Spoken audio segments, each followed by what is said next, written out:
Hola con todos, bienvenidos. Estamos el día de hoy junto a mi socio Nelson Morales, con quien vamos a hablar respecto de los aspectos más relevantes relacionados con nuestro reciente evento de fiscalidad internacional en la era digital. La idea del día de hoy es poder comentar con ustedes los aspectos más relevantes en materia legal tributaria y que tendrán una vinculación directa con los derechos de los administrados, tanto en vía administrativa como en vía judicial. Así es, Diego, en nuestro evento presencial tratamos asuntos muy relevantes respecto de cómo los procesos de fiscalización tributaria han evolucionado a un mundo cada vez más digital, con fuertes cruces de información a gran escala. Esto, pues, sin duda nos trae retos importantes, tanto para la administración tributaria como para los contribuyentes. Diego, empecemos por lo esencial. Podríamos hablar de los derechos constitucionales que están en juego cuando hablamos de un proceso de determinación tributaria. Sí, Nelson, sin duda. Mira, aquí aparecen varios derechos, varias garantías que tienen los contribuyentes. El primero es el derecho al debido proceso, concebido a como la garantía universal en donde los administrados, los contribuyentes, tienen la posibilidad y tienen esta garantía de que frente a una administración tributaria, frente a una administración judicial, van a poder gozar de un proceso que respete sus garantías, que respete el debido proceso, que permita justamente que estos contribuyentes, estos administrados, puedan hacer valer sus derechos, ser escuchados, presentar pruebas, presentar alegatos. El segundo de los derechos principales es el derecho a la defensa, y este derecho a la defensa es la materialización del derecho al debido proceso. En este derecho a la defensa, los administrados, los contribuyentes tienen la posibilidad de presentar pruebas, de conocer cuáles son las actuaciones de la administración tributaria y en tal sentido poder armar su defensa de tal manera que sus derechos sean derechos consagrados dentro de nuestro mismo Código Tributario, principios, o derechos consagrados dentro de nuestra Constitución o principios universales, pero que sean respetados de tal manera que al momento de obtener una resolución administrativa o una sentencia judicial, pues ellos hayan tenido la posibilidad de ejecutar y de hacer valer todo este tipo de garantías.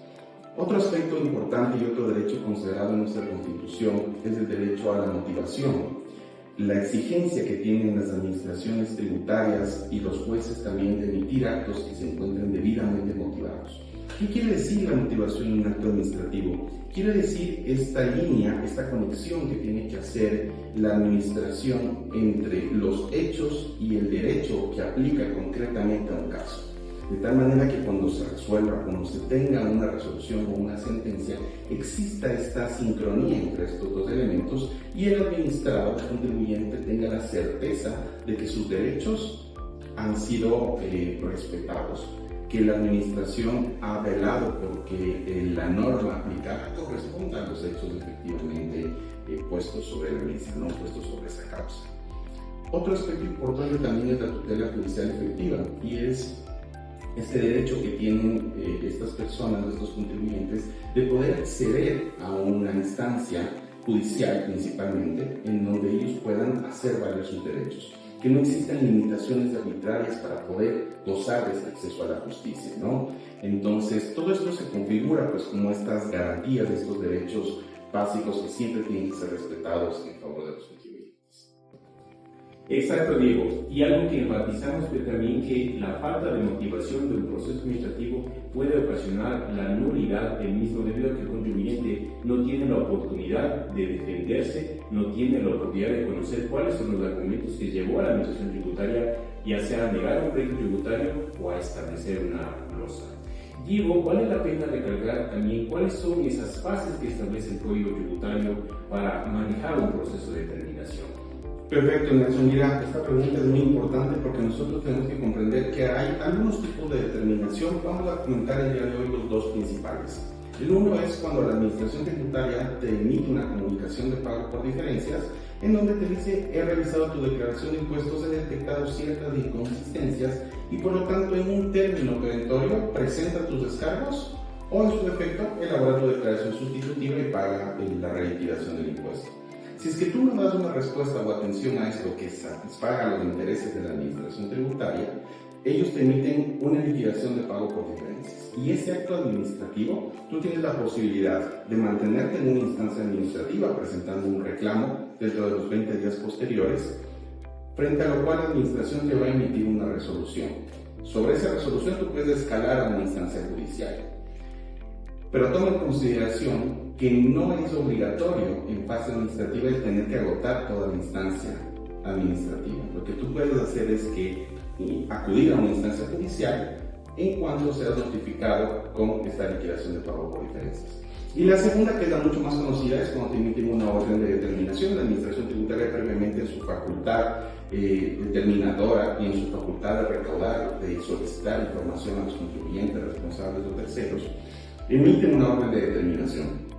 En esa orden de determinación te notifica que te va a iniciar un proceso de revisión de un impuesto determinado, de una obligación tributaria determinada y de un periodo. Después de eso van a existir algunos requerimientos de información, algunos cruces de información, frente a lo cual la administración tributaria va a formar un criterio preliminar y va a emitir un acta borrador. Sobre eso tú tienes 20 días para poder presentar reparos al acta borrador. Después de ello te va a emitir un acta definitiva sobre la que también puedes presentar un reclamo en instancia administrativa o en su defecto acudir ante una instancia judicial. Correcto, Diego. Y un tema también importante a recalcar es que las notificaciones defectuosas también pueden ser impugnadas por los contribuyentes, ya sea que las notificaciones sean de manera física o de manera electrónica. Hemos visto casos de clientes que han sido notificados no necesariamente de conformidad como establece la normativa, entonces ese tipo de casos también pueden ser analizados bajo el debido proceso. Correcto, Nelson, lo que señalas es muy valioso y nos lleva a reflexionar en que tanto en fase administrativa como en una fase judicial, nosotros debemos siempre velar porque nuestros derechos se respeten. Derechos como los que conversamos, derecho a la defensa, a un debido proceso, a una tutela judicial efectiva, buscar y asegurarnos que exista una motivación de los actos administrativos.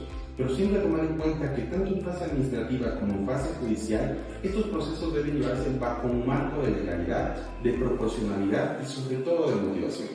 En efecto, Diego, en un sistema tributario no debe perseguir únicamente como fin recaudar, sino también defender los derechos de los contribuyentes que cumplen con sus obligaciones. Exactamente, Nelson.